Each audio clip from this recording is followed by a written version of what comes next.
hiduplah seorang putri raja yang cantik bernama Dayang Sumbi. Dayang Sumbi mempunyai kegemaran menenun. Suatu hari ketika ia sedang menenun sambil menikmati pemandangan di ruang atas istana, pintalan benang yang ia letakkan di pinggir jendela terjatuh dan menggelinding keluar. Dengan kesal, ia berucap sesumbar, "Aduh, benangku terjatuh.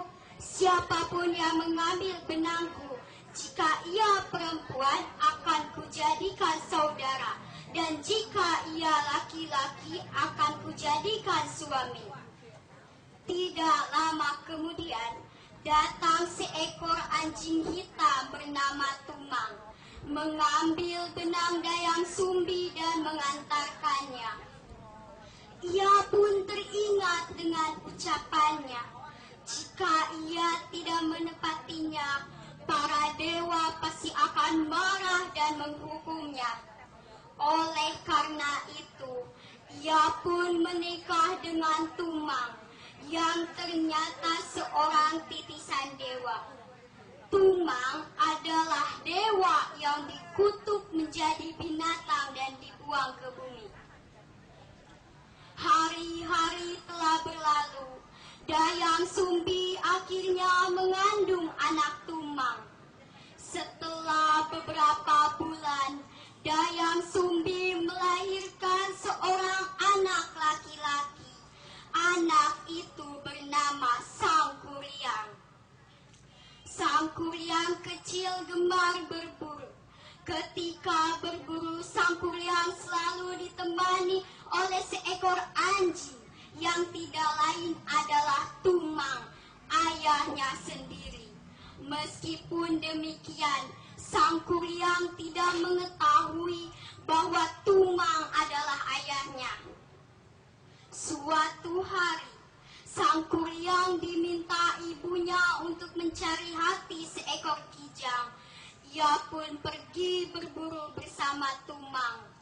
Setelah melewati pohon yang rimbun dan semak-semak belukar di dalam hutan, akhirnya Sangkuriang menemukan seekor kijang yang sedang mencari makan.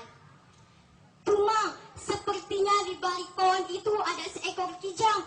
Cepat kau kejar kijang itu, Tumang," teriak Sangkuriang. Tapi yang ketika itu Tumang tidak terlalu bersemangat untuk berburu, hanya diam di samping Sangkuriang.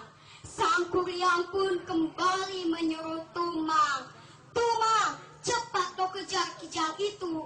Jika kamu tidak mau, aku akan membunuhmu, juga mengambil hatimu, dan akan kubawa ke ibu sebagai hati pengganti kijang," kata Sangkuriang. Mendengar ancaman itu, Tumang tetap diam, tidak beranjak sekalipun dari tempatnya.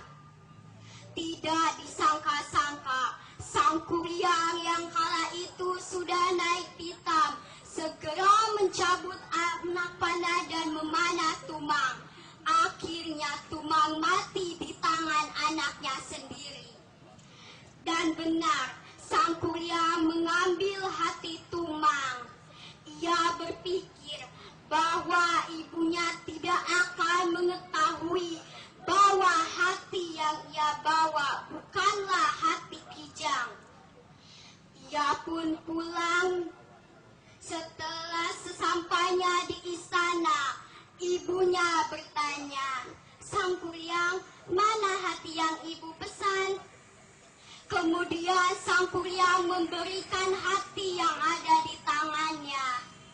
Dayang Sumbi tampak bingung. Hati yang ia bawa bukanlah hati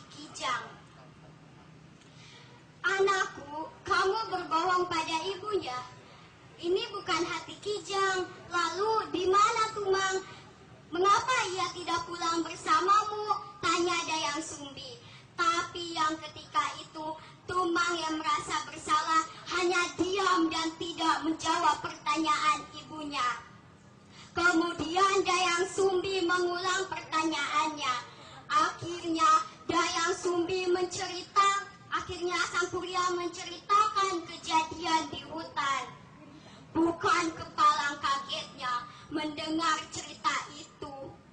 Dayang Sumbi langsung memukulkan gayung yang dipegangnya ke kepala Sang Kuryang hingga menimbulkan bekas luka. Sang Kuryang pun pergi meninggalkan istana. Ia merasa sakit hati atas tindakan ibunya yang lebih memilih anjing dibanding dirinya. Dayang Sumbi tidak menyangka kalau Sang Kuryang akan meninggalkannya, menyesali perbuatannya. Ia pun pergi meninggalkan istana dan melakukan pertapaan. Karena ketekunannya dalam bertapa, Dayang Sumbi diberi kecantikan yang abadi. Tahun telah berganti. Sang Kuryang tumbuh menjadi pemuda yang tampan dan gagah. Kepergiannya mengembara, membuat rindu akan kampung halaman.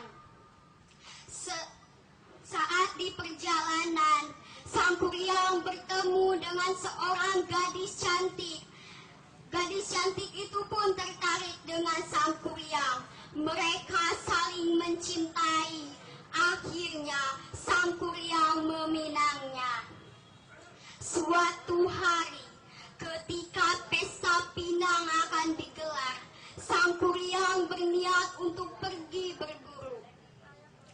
Dayang Sumbi membantu calon suaminya untuk mengenakan ikat kepala. Bukan kepalang kagetnya ketika melihat bekas luka di kepala calon suaminya.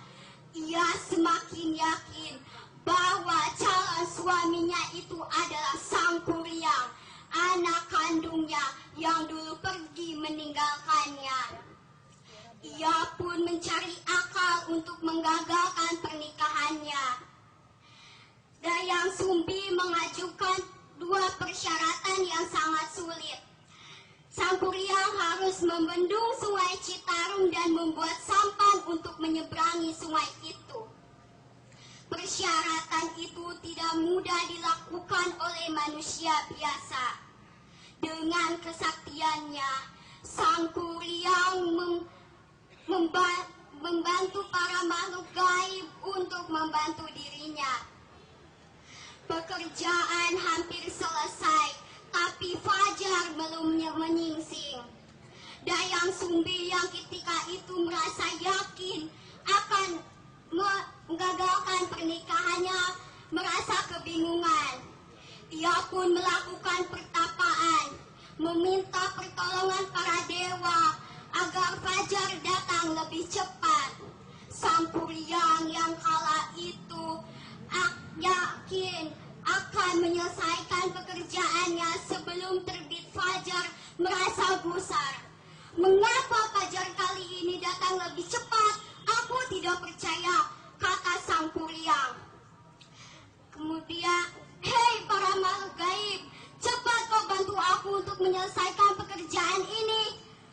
Tapi langit sudah menampakkan warna jingga, fajar sudah menyingsing, dan ayam-ayam pun mulai berkokok. Sang Kuryang tampak kesal. Gagalnya pekerjaan itu membuat ia tidak bisa meminang Dayang Sumbi. Akhirnya, bendungan yang sudah hampir jadi itu ia jebolkan hingga banjir melanda seluruh desa. Dan perahu yang sudah hampir jadi itu ia tendang, terlempar jauh dan terbalik.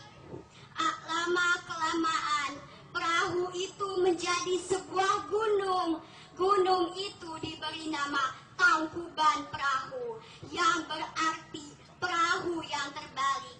Hingga kini gunung itu masih dinikmati keindahannya di daerah Jawa Barat dan merupakan